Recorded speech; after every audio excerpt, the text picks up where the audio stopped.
someone personally who is polyamorous, go ChChurch, right? Like ChChurch, we're moving with the times here, right? Like this is really, really awesome to have you here. Whatever your relationship configuration, however you identify, you're welcome here. And I have some things that I want to share that I've learned on my pathway with polyamory, as well as working with many people, couples, individuals, polycules, and people who are monogamous and identify as polyamorous, and many other forms of relationship. So polyamory by the numbers, like here, I mean, we had a really good show of hands just now. Polyamory is kind of having a moment. 10 years ago, there weren't a lot of people talking about polyamory. People have always been polyamorous. They've always been, there have always been people who relate to each other differently, who are open to formations other than monogamy. And yet, it's really only been in the last 5-10 years that it's kind of come out a lot more in the media, and people are actively talking about it. People are coming to me curious about it, saying, I've heard about this. What is this thing? How prevalent is it really? Well, it's kind of hard to find out because it's a social science, right? And sometimes people are hesitant to share because there's a lot of stigma around it. But here are some numbers. So about 4 to 5% of Americans practice polyamory. And about 17% report having been in some form of ethically non-monogamous or consensually non-monogamous relationship over the course of their life. And this is an interesting number to me. 39.9% of Americans consider it an acceptable choice, which seems kind of like, okay, so 60% of Americans don't think consenting adults should be able to love more than one person at a time, which is, I mean, that's kind of still shocking. And this was last year, like 2 years ago, this study was done. So there's clearly still a lot of misunderstanding and stigma around how people love and how people relate to each other. Another statistic we have, 7% of UK adults have been in a consensually non-monogamous relationship at some point in their lives. And then this was an interesting study, a US-based study in 2011 called Longevity and Intimacy in Polyamorous Relationships, found that about 20% of non-primary partners, so not a couple who are committed to each other legally or kind of bound by law, but with a non-primary partner, had been together a decade or longer. Okay, so polyamory, there are a lot of misunderstandings about polyamory. I'm going to unpack a couple of them. One is that it's what I call the horn dog myth. Take a guess what this one is. If you're polyamorous, what do people assume you want all the time? Right? Yeah, and so the myth is people who are polyamorous, they just want to have sex with lots of people without any love or commitment. Okay, and I'm here to tell you, and I bet a lot of the people, if you speak with people who raise their hands who know someone who's polyamorous, it actually is not really the main reason a lot of people even get into polyamory. So what is polyamory? Polyamory falls under the umbrella of ethical non-monogamy. So what is that? We've got monogamy, which is all the stories, the images, the songs. I've fallen in love with someone, you're my one and only, I found my other half, I want to be with you till the day I die, I don't even see anyone else. Right? Okay, that's one, and we've all seen those stories. And there are people who identify as non-monogamous. So anything other than that, where there's room for connection, relationships, love, energy, passion, intimacy, not just sex, but true connection with people other than your, quote, one and only, right? So we really question that idea with non-monogamy. And polyamory means many loves. It doesn't mean many people you're fucking. Although there are people who are ethically non-monogamous, that's what they're in for, no judgment, no slut-shaming here. But polyamory actually means I'm open to connection, love, intimacy, tenderness, compassion, loyalty to more than one person at a time. And I'm gonna be honest about it, okay? People choose polyamory for any number of reasons. And here are just a few of them. So one is, what if you're bisexual or pansexual? And you are committed to someone of the opposite sex? Does that mean you're no longer interested in, exploring or being open to relationships with people of the same sex as you or another gender expression? No, and so it's a way that you can explore that. Another one is people choose polyamory because they value freedom, agency, and openness. That doesn't mean polyamorous people don't want compassion, loyalty, commitment. Okay, like many people who are polyamorous are deeply committed to the people who they love, see, spend time with. It just means that they also value freedom, agency, and openness, the possibility of connection beyond just one person. Also, sometimes people get into polyamory if there's a libido mismatch or a kink mismatch. with someone who they love deeply. They want to preserve the beautiful, wonderful elements of that connection, that relationship, and there's a need that they have that isn't being fully met in that relationship, and without wanting to throw away the good, they're like, hey, can we be creative here? Is there a way that I can be myself and fully explore this without throwing away this beautiful relationship we have? And it's actually really, really hard work, but I've seen it work well. Some people also want to explore and experience a variety of kinds of relationships. Okay, maybe they have a nesting partner with whom they have children, but they're like, wow, I really want to explore this other aspect of myself, or I want to experience a friend with benefits. Is there room for us to negotiate for that and to communicate about that? Navigating logistics such as living situations, long-distance relationships, frequent travel for work. Sometimes people have a hall pass, or they have what might be termed an open relationship, or they're monogamish, where they're deeply committed to their partner, and there is room and space where both people have agreed, hey, it's okay under these conditions, for you to explore with other people. And then last, I think this is really important, many people who are polyamorous actually identify as polyamorous. So I'm a queer, cis woman. I am white, I am from America. I am also polyamorous. I believe that is truly a fundamental part of my identity, how I see the world, my philosophy, the way I parent, the way I work, the way I see the world is fundamentally polyamorous. So I can talk more about that in maybe some questions. So that's one of the myths, the horn dog myth. Hopefully I've disabused you of that one. Lots of people do not get into polyamory just because they want more sex, because mostly it's talking about sex. That's what most of it is, polyamory. Anyone agree with me? Polyamory is a lot of talking about sex and other things, right? It's a lot. If you don't like talking, don't go poly. Okay, don't try polyamory. If you're not up for the conversations, don't go there. Okay, so that's the horn dog myth. Another myth is the cheating myth.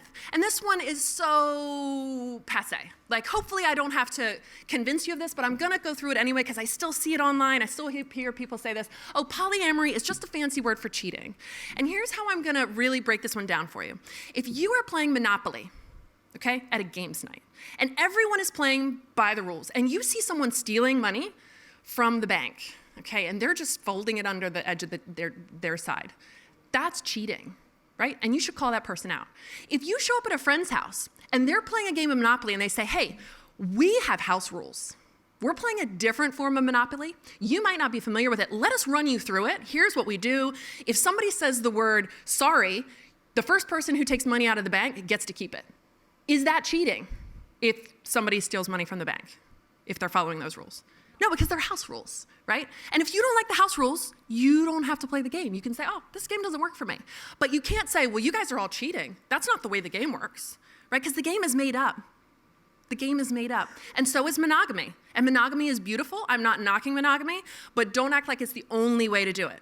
That if somebody isn't doing it the way you do it, that they're cheating. Because actually, being polyamorous is the fundamental opposite of cheating. It requires so much honesty, so much work, so much self-knowledge, and everyone knows and consents to the conditions of relating to it. And you can cheat if you're polyamorous. I've seen it done. It's not pleasant. Polyamorous people can cheat. It's not true that, oh, I'm polyamorous, so I can do whatever I want. No. There are agreements and terms and conditions that everyone agrees to and says, yep, I'm comfortable with that. This is what helps me feel safe. This is what I need from you. So that's polyamory done well. You know who does cheat a lot? Serial monogamists. Okay, people who are really defensive of monogamy and are like, polyamory is so wrong. I really look closely at those people because I'm like, what is going on for you? It's like the person who's really homophobic. You're kind of like, I'm curious if this is maybe self-loathing, actually. Okay, so cheating by the numbers. It's really hard to come by these numbers, harder than by figuring out how many people are ethically non-monogamous. But the numbers come in somewhere between 30 and 70% of people in committed relationships cheat at least once in that relationship. And that's people who admit it. I mean, and that's a wide range. I know 30 to 70%. Can we get more precise? It doesn't really matter. That's a lot of people, right? Whether it's 30 or 70, that's pretty appalling. This is another interesting fact for me. 74% of men and 68% of women admit they would cheat if it was guaranteed they would not get caught. Okay, so help me understand how people who are ethically non-monogamous are being knocked by serial monogamists who are like, oh, it is so wrong that you flirted with someone else at a party or you want to kiss that person and you love somebody. Like, those numbers are pretty damning, right? So as human beings, we like variety. We like to mix it up. We want consistency and love, and we also want excitement and diversity and range and new experiences. And so polyamory is acknowledging that, whereas the cheating myth, it really doesn't hold water if you look at what polyamory actually is. The last myth that I want to speak to is what I call the quantity myth. And this, I've heard people say things like this: you have to be actively seeing and sleeping with multiple people in order to accurately identify as polyamorous. So if you say, I'm a polyamorous person and I'm sleeping with one person, people are like, well, turn in your polyam card, because actually, I don't think you know what polyamory is. Many loves. It's not one love, it's many loves. Okay, and I'm here to say that is completely false. Just like if you're a monogamous person and you're single, it doesn't mean you're not monogamous. So currently, as a polyamorous person, I'm seeing one person. I'm dating one person, and I'm polysaturated. Let me tell you what that means. So polysaturated means my life is so full with my work, my children, the person who I'm seeing, my friendships, self-care routine, all of that, right? Because we all need a self-care routine right now, y'all, right? Everybody. If you don't, tell me what you're doing. So with all of those things, my life is so full that I'm not actively seeking other connections. Now, it doesn't mean I'm close to them. I identify as polyamorous. Who knows what the future might hold, but for right now, I'm only seeing and sleeping with one person. But there are as many ways to be ethically non-monogamous as there are ethically non-monogamous people. Okay, this is the really cool thing about non-monogamy, is that you get to decide what's important to me, what am I needing right now, and how can I bring that into my life. I want to show you, since this is called Nerd Night, I figured you guys would be okay with this, with an infographic. But I love this. This is from Jessica Fern's book, Polysecure, which has been hugely helpful in my own practice as well as how I help people who I'm coaching. But basically, we've got this axis. We've got the x-axis, high emotional exclusivity over to low emotional exclusivity. So if you're on that side, that means you're more likely to lean towards the one person being deeply emotionally intimate with. And then we have high sexual exclusivity, monosexual, down to low sexual exclusivity. And the reason I find this so helpful, and if you want to geek out on this, I do workshops and things on this, so feel free to look me up and we can talk more in depth about it. But basically, we've got monogamy on one side, which is my one and only, this is my person, this is the only person, when I have a problem, this is who I go to. And then we go down to monogamish, which is maybe there's some room. You guys know the term monogamish, right? Right? Polyfidelity, where you have a committed, maybe you're in a polyfidelitous triad, good luck. 3 people, where you just see each other. I'm not saying it can't work, but it's varsity level. And then we go down to open marriage, swinging. You guys know Christchurch is the swinging capital of New Zealand? What? I'm not a swinger, but you guys go for it. Go for it. I'm here for it. And then we've got on the other side, so can you see how these two axes enable you to break down what are you open to experience and exploring with multiple people, and what is important to you to have just with one person? So hopefully you can identify yourself on here. If not, like I said, it's something to explore. So I have a few takeaways for you guys from all of the work that I've done as a relationship nerd, all the mistakes that I've made, and the work that I do with my clients. Regardless of, if you're looking at this going, oh, I am so monogamous, these are still things that I think can apply, even if you're asexual, if you are in a committed relationship, if you're polyamorous, if you're exploring, if you're polycurious, you guys, welcome.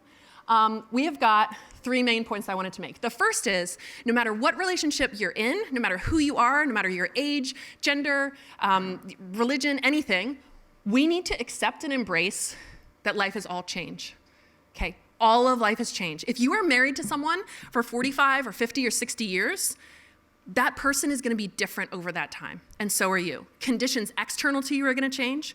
You are going to change. What you need, what you like, your tendencies, your habits, your entire body is going to change, right? All of life is change. So change is inevitable. And the better we can embrace that, and I'm saying this to myself as well as you guys, because it's hard, right? We want to solidify things. We want to categorize and firm up and know exactly what's happening and what's going to happen. That is not life. Right? That is not life. And the better we can get with accepting that change is inevitable, it frees us up for joy. It frees up space for gratitude. It frees up space for exploration. So whatever relationship you're in, I hope that you can embrace that it's going to change, because it is. My second point is to communicate, which is like anything that you read about relationships is like, oh, you just need to communicate a lot. Good communication, healthy communication, communicate. And I'm like, okay, well, I mean, I talk a lot. Does that mean it's good communication? And then I recently learned that actually to communicate well, you have to communicate with yourself first. So there's a lot of advice out there in relationship coaching stuff and relationship magazines and videos and YouTube and Instagram and all that about, like you need to really disclose to your partner how you're feeling. If you don't process a little bit for yourself and downregulate yourself, then when you tell your partner what's going on or your person what's going on, you're kind of dumping a bunch of unprocessed stuff on them and making it their problem.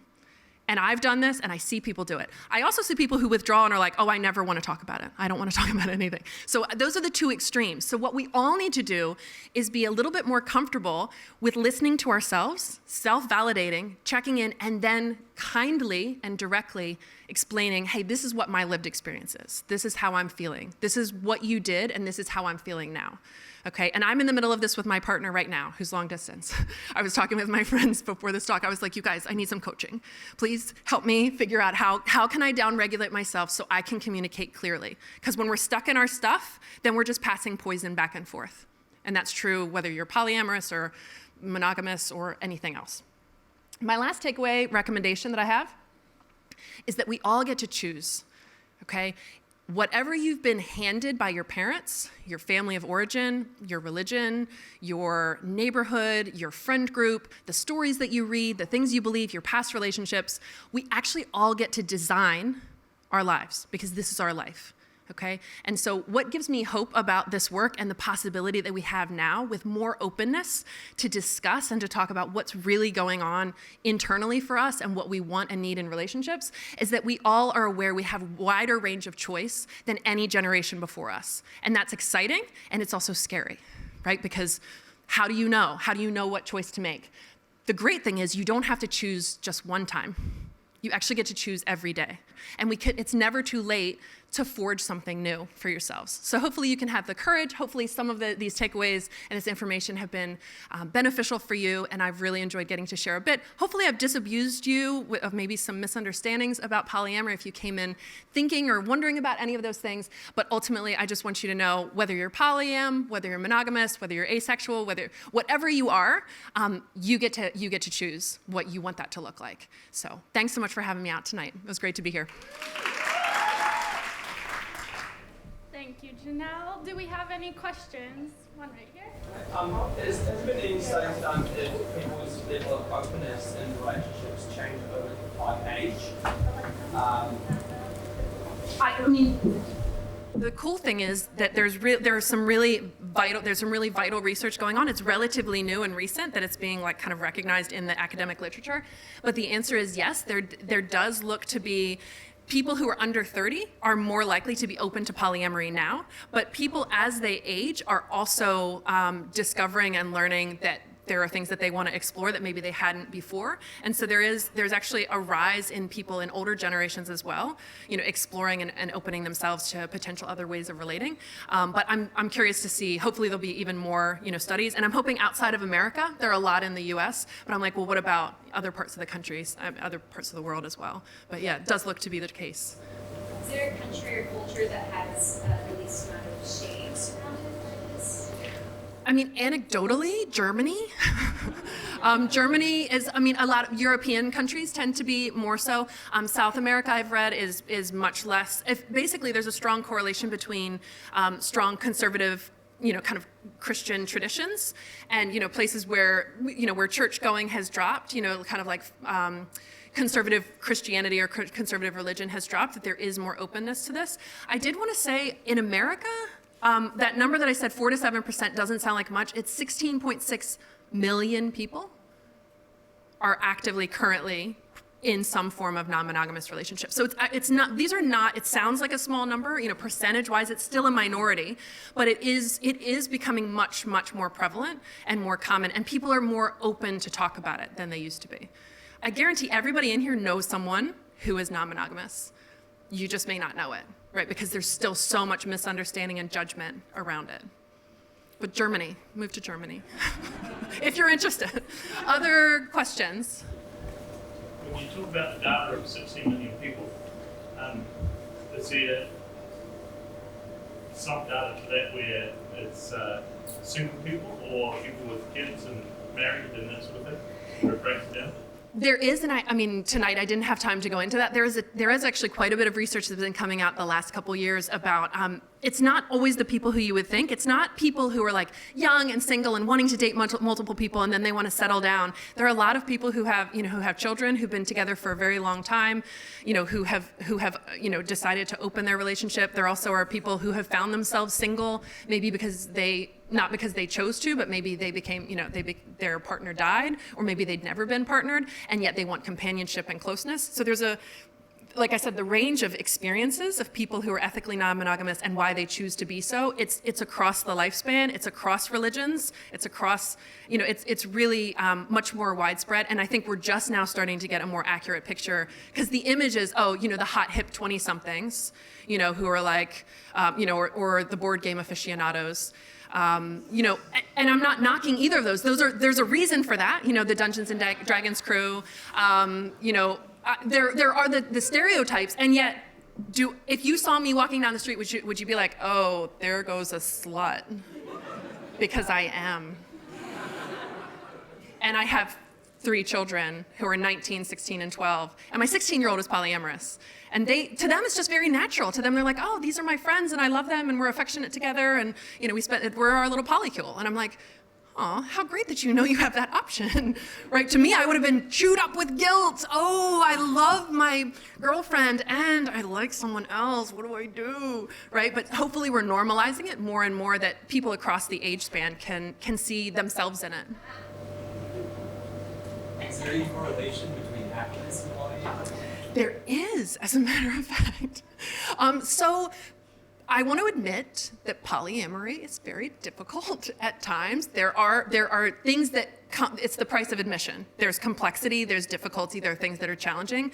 But the most recent study that I saw said that people who are in ethically non-monogamous relationships because they chose to be report being about 17% happier than people who are in monogamous relationships.